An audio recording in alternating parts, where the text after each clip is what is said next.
Hey, back onto another reaction. You know what I'm saying? I'm a real true gamer. You know what I'm saying? I'm gonna give everything a chance. You feel me?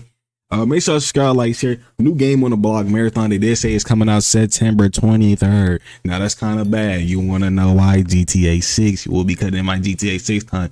But the type of gamer I am, I will cut that time just to give your game a chance. Now I've been seeing it on TikTok. It looks like a good game to me. I ain't gonna lie. I do play Extractions just a little bit. I haven't played Tarkov. I did play Vigor though. I don't know why I got hella funky hours in that game. All right. So yes, I am. I do watch Escape of Tarkov though. You know what I'm saying? But I am a little bit familiar with these Extraction games. This game looks good. Like I said, I've been seeing it on TikTok. People giving it a hard time.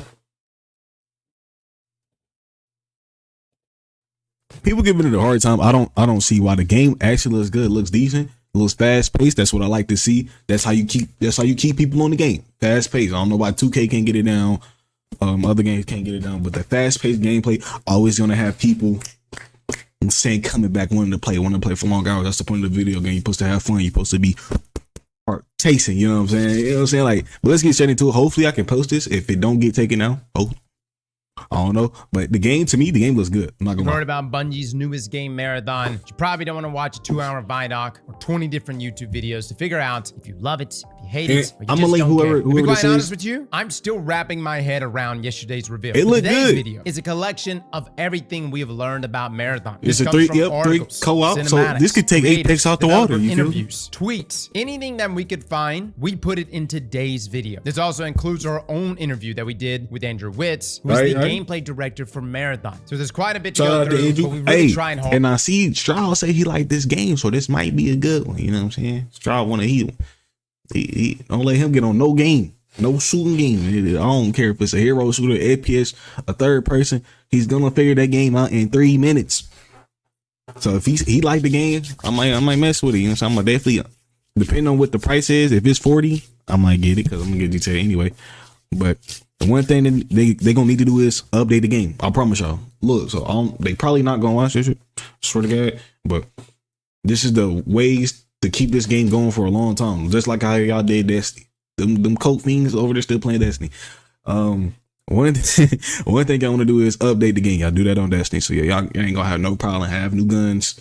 I heard y'all doing a seasonal wipe. I'm fine with it, depending on how that loot looking. If I get some magnificent loot, but I'm gonna be mad at every end of the season. I ain't gonna lie, but if y'all keep, you know what I'm saying, keep the game fresh of breath air every time, y'all gonna be good. Have new maps. I heard y'all got 4 and new characters.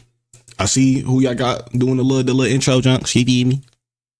Great pool, you feel me? I ain't gonna lie, but or to filter hopefully down I can use controller. You feel me? If I can use controller, I I know about this game. I don't like playing games. What even is it? Marathon is a first-person extraction shooter with a very unique art style that is focused on fast-paced matches, survival, and team gameplay. Now, you're a runner. You're sponsored by numerous factions to raid the abandoned space colony of Tau Ceti 4, which is under the protection of the UESC, that being the United Earth Space Council. Now, all teams load in at slightly random spawn points in the beginning. I wonder how big the map is. You have 25 minutes to scavenge loot, complete objectives, fight against powerful AI combatants, and of course enemy teams before time runs out and you die. Now they mentioned that 18 at least for the Dire Marsh map is the maximum number of players per match. But of course this is dependent on the map, with the teams being divided up into threes. Now one thing they did emphasize is that there is no solo lobby, meaning you can queue as a solo player with either 2 random teammates or with no fill as an option. You're not going to be in a situation where there are 18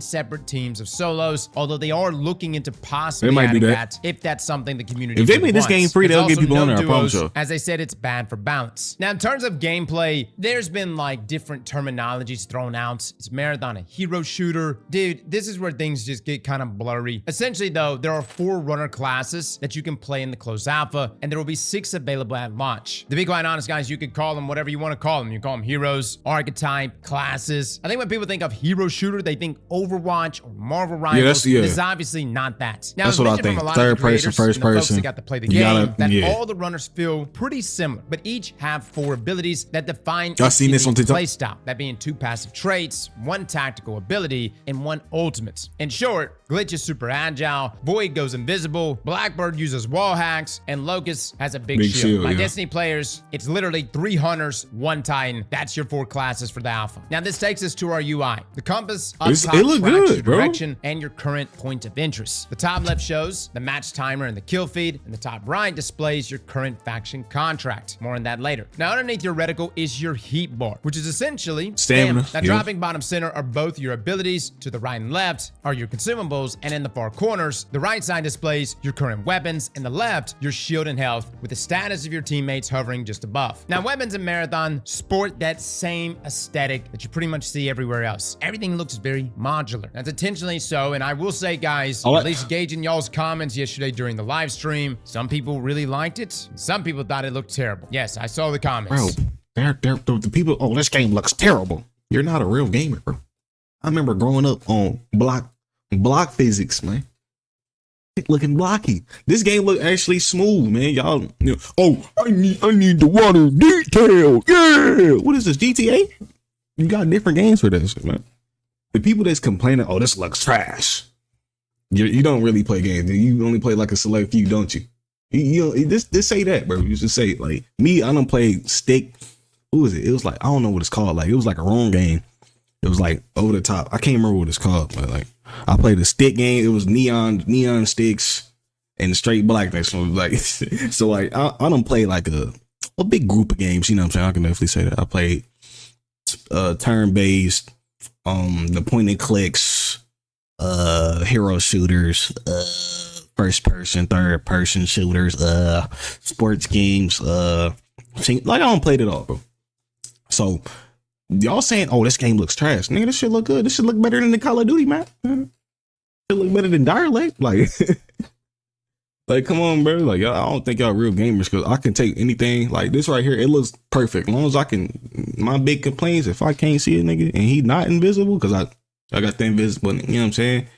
But if he's standing there and I can't see that nigga, it's going to be an issue. You know what I'm saying? But everything looks smooth. Look like Destiny and Roblox had a baby. I get it, man. At the same time, Destiny players love the aesthetic of a Rite of our 9 weapons that just leaked early. And dude, that's some straight up Roblox stuff. But I completely understand why some people do love this style. At the same time, some people just put off by it. Now, all the weapons share the exact same stat system. Shotguns are short range, snipers are long range, the effective range is clearly visible in meters, and the same is true for reload speed and so on. Now, you can modify your weapons in this game. Each weapon has 4 slots for sight, barrel, magazine, and mod, but it was mentioned that none of the mods would alter damage output directly. But depending on its rarity, modifications can be small, making simple stat adjustments, or large, which can drastically alter weapon behavior. Lupo spoke of an attachment that allowed his railgun to shoot 2 shots instead of 1. Now, as you add more modifications to a weapon, the weapon's rarity and value will increase as well. Now, the levels of rarity in order are this is the most gameplay I've seen of this shit so far. Purple, and then gold. Now, once a mod is applied to a weapon, get this, it cannot be removed. Now, they stated this may change in the future, but as of right now, you cannot unsqueeze the toothpaste, so to speak. And gold mods are by far the most valuable. From Kevin Giannis, the runner team lead at Marathon, his quotes, everything that is gold has a unique behavior. Examples include a magnum with a sniper scope, a triple jump for glitch, a backpack that makes you invisible. These are going to be extremely desirable and game changing. Now, in terms of other modifications and gear, as you probably already guessed, your runner can also be modified. The same rules apply. Green is garbage, gold is great. You can outfit your runner with up to 2 cores that passively augment your abilities, or 3 implants that upgrade stats. What does money got to do? What does the money do? More unique behaviors. Now, the gear you'll find throughout the world includes consumables that will either grant buffs or cleanse debuffs, as well as grenades, ammo, shields, and backpacks. Now, this takes us to factions. Bungie's simplest method to accomplish semi-permanent character progression is through their faction system. system. Now, there are 6 total factions that you can interact with in the interface, where you can go to each one and pick up contracts to complete. Now, when you complete contracts, it grants faction reputation, unlocking skill progression trees that are unique to that faction. Now, these skills, once unlocked, persist between matches and cannot be lost by felon and exfil, that being an extraction. Now, in the alpha build, these upgrades should benefit consistent players the most, since it seems contracts currently refresh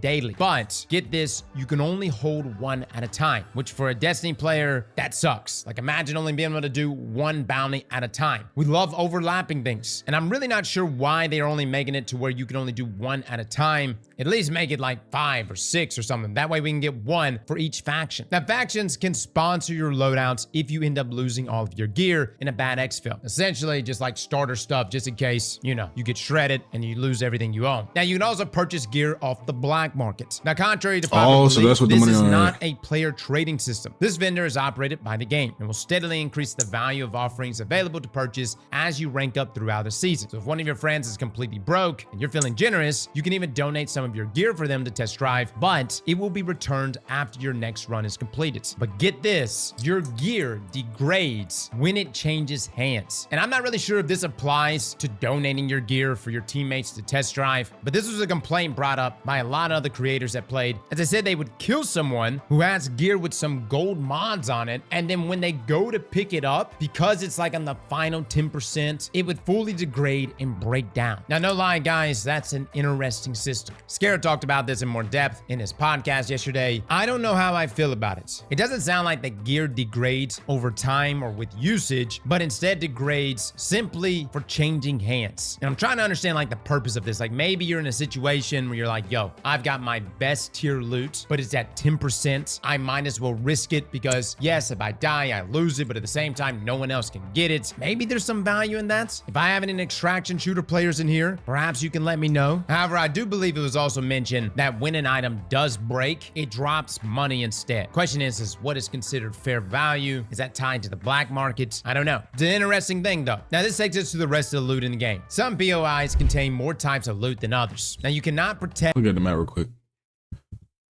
Decent size map. Any of the loot. Andrew brought this up yesterday. There's no lockbox, no secure box. When you die, you lose everything. But he did emphasize that team play is the most important factor here. It was mentioned in our interview that if one of your teammates escapes with the loot that you guys are trying to get out with, it will be shared upon successfully extracting. Now, we didn't really get into the specifics of like what loot is shared, but it almost seems like anything in that hull. As long as one of you on the squad escapes, yes, you might have just died with all of your stuff, but at least you get something, which is great if you have somebody on your team that maybe it's not that good, but perhaps they're a great distraction. Sacrificing themselves might be worth it. And giving your friend who is the one that always gets out alive, that's probably the person that needs to be holding the loot. However, all loot will be subject to seasonal wipes. Everything will be removed. Now, cosmetics will carry over, of course, especially cosmetics that are tied to account milestones, and they can carry over between seasons. But just like in Tarkov, you will have seasonal wipes present in Marathon. Now, each new season will usher in shifts in the sandbox, alongside other updates to gameplay. And they mentioned story points. Not really sure how story is going to be delivered here, but there is going to be seasonal storytelling, which takes us to the lore. If you're a fan of the original games, you know that Marathon is very lore rich. Dude, that cinematic trailer that dropped, hot damn. That was probably the highlight of yesterday's stream. However, I was extremely surprised when watching Skillup's review that Marathon's seasonal narrative is not written yet. Supposedly, the story framework is in place, but the narrative team still has much more to build, which is concerning. You don't want to start this a mere 4 months away, 5 months away from launch. And I know I got some PvP players that are like, Cross, I don't care about story. I just want to click heads and get loot. But you got to understand, guys, there is a deep fan base for this game, and they do care. They care a lot. Now, this takes us to PvE. The AI enemies in this game are no joke. I talked about this in my own review. Not much has really changed from the pre-alpha game build that I played to what was shown by many other streamers who played the alpha just last week. AI enemies in this game have to be respected. it. UESC combatants, exploding alien ticks, those are going to be present in the alpha, and they must be engaged with or they will wreck you. And when I say wreck you, they will team wipe you. Certain enemies can go invisible, some of them can clone themselves, and some can just suck the life out of you. I will say my time with Marathon, that was the thing that caught me off guard the most. I was expecting to just run in there, one tap a few AI, grab my items, and mainly just be concerned with other enemy players. But engagements never went like that. Matter of fact, if you had a team in front of you, but then you had an AI team next to you, be very careful engaging the enemy team in front of you, because that AI team may wipe the both of you. And I know there's a balance here that Bungie's trying to find, and even the build that I played, Bungie had stated that they nerfed enemy AI, so what I thought was hard was actually easier than what other people have been playing up against. But it is interesting that Bungie has made enemy AI in this game so challenging. Now, on the topic of proximity chat, as of this moment, Marathon does not have it. In an interview with game director Joe Ziegler, he states the Marathon team is not against adding proximity chat, but they want to create a safe environment for players before they implement it in game. Now, as you can imagine, there are many players that are upset about this feature not being already implemented, as proxy chat is already a staple in other extractive shooters, Escape from Tarkov. So I can completely understand why people are let down by this. And look, I wish people could behave when it comes to voice chat, but it's just impossible, man. At the same time, some of my most memorable moments are post-Warzone games when we're literally getting pulled out. And dude, the things that are said within that 20 to 30 second time frame. Oh my God. I'm talking about the most profane things I've ever heard in my life. But at the same time, it also makes some of the most memorable moments. Where would I be without "Ooh, woo, I'm coming"? Ooh, woo, I'm coming! This Back game, when we were playing Modern Warfare 2 Fortnite, sucks. there's pros and cons to both. In my opinion, I think Bungie should just give people the option and leave it up to the user to decide for themselves. Now, this brings us to the weather and status effects. Nah, I'm probably not gonna have that shit on. Y'all know how niggas mics be, bro. I ain't gonna lie, yes, bro. they will shred off your shield, including your health. There's also things like toxic rooms. Negative status effects will be a thing in this game. I asked the question, is there gonna be moments where someone can two-tap you with a thorn and you run around the corner and just burn out? Pretty much the answer I got was that everything can be countered with a consumable, which is why having different types of consumables is very important. Now, we also asked the question, is the weather dynamic? Andrew essentially said that it was slightly dynamic, but nothing crazy. For instance, rain may start off light and get heavier throughout a match, but don't expect anything like Exoborn, where literally a tornado will spawn on you and then turn into a fire tornado. And it also seems whatever weather is present when you load in will persist throughout the entire match. Now, in terms of extraction, in this game, they call it exfil. There are beacons that are protected by UESC combatants. Once activated, a beacon will notify the entire map that you intend to escape. Now, exfil points spawn randomly across the map. Now, if you do not extract before the match timer reaches 0, all remaining exfil points will disappear, and there will be one final exfil point, which gives all players one final chance to get out alive, which means if there are multiple teams, that last exfil point is going to be extremely chaotic. Now, it was also mentioned that it's not over until every member of your team is dead. Even if one player is left alive, your allies can still be revived and brought back into the fight. Now, in terms of maps, the Alpha will have just the one map we can play, that being the Dire Marsh. However, there are two other maps that we know about currently in development. One being the Perimeter, which is an excavation site with lots of tunnels. The other being the Marathon Ship, which is supposed to be full of secret puzzles. Now, this was information provided by other creators who played the Alpha. L is for the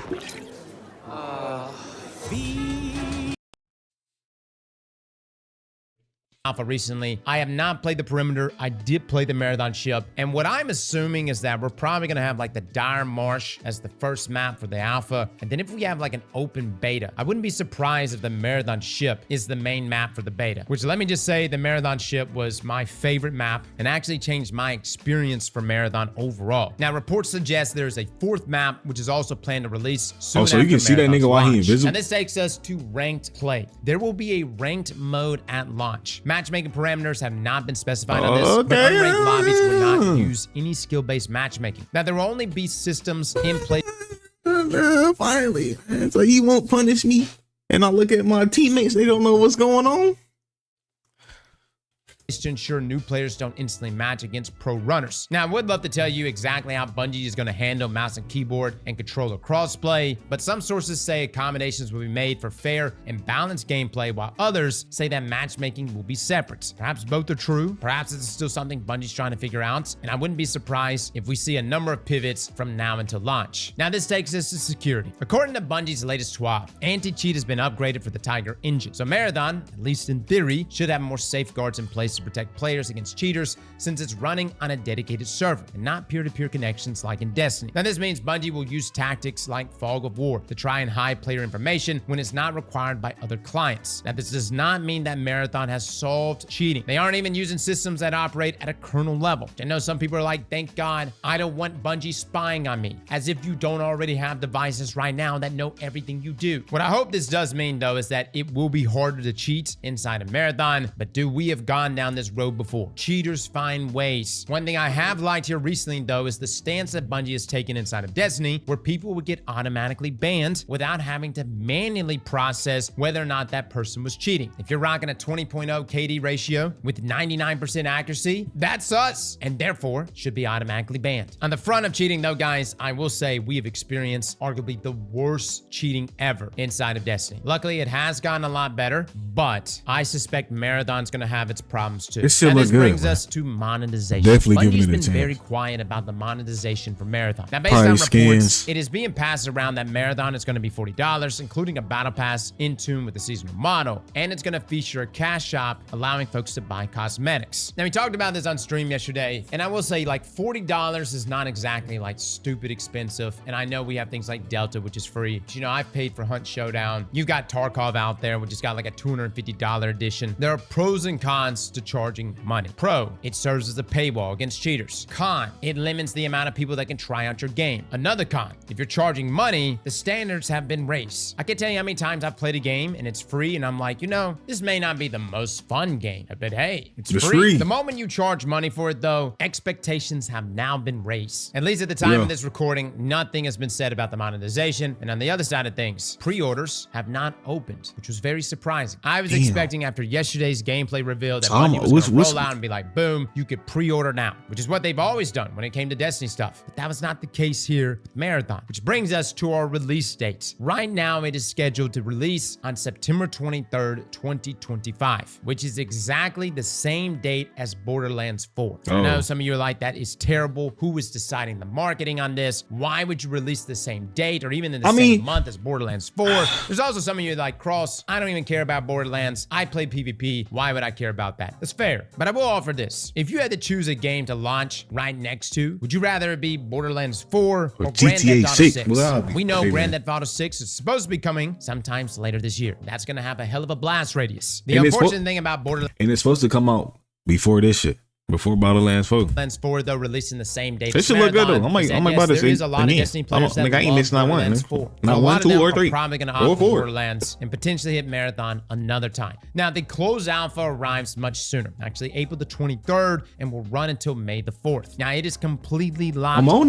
There will be no streaming, no sharing. If you're outside of North America or under 18, Bungie hates you. I'm joking, but this is just for the first alpha. There will be more open play tests in the future, and hopefully, folks can stream it. Now, I'm not going to lie, guys. Having this be locked down, the no streaming, no sharing thing, good luck, Bungie. That shit's gonna be all over the place. People are gonna be posting up videos left and right, from Twitter to YouTube to TikTok to Twitch. I guarantee it. People are going to go live with this alpha. It's one thing to have like a closed play test of like a select few people, but when you have an alpha with thousands of people that are about to play your game, brother, things are gonna get out, man. So guys, that's all the information we have. We've combed through different interviews, different reviews, and I will say reviews right now on Marathon in its most recent alpha state have been mixed. Skillup, who I greatly admire in this community, has some negative things to say about it. And I'm not gonna lie to you guys, in my own playtime experience with it, there were some things that, yes, Marathon did really well at, but there was something missing. And at the time, I just thought, all right, maybe it's just the fact that this is a pre-alpha build. Perhaps I'm just a biased Destiny player, and I just need to remove myself from my Destiny chains. But with all games games, guys, it really just comes down to, is it fun? Is it addicting? And Yes, there are yes, some yes. fun I'm aspects to glad Marathon. somebody know what it is. Load up into season over season, especially after wipes, after deaths, after gear degrades. Is Marathon going to have the magic sauce that's really going to pull me in?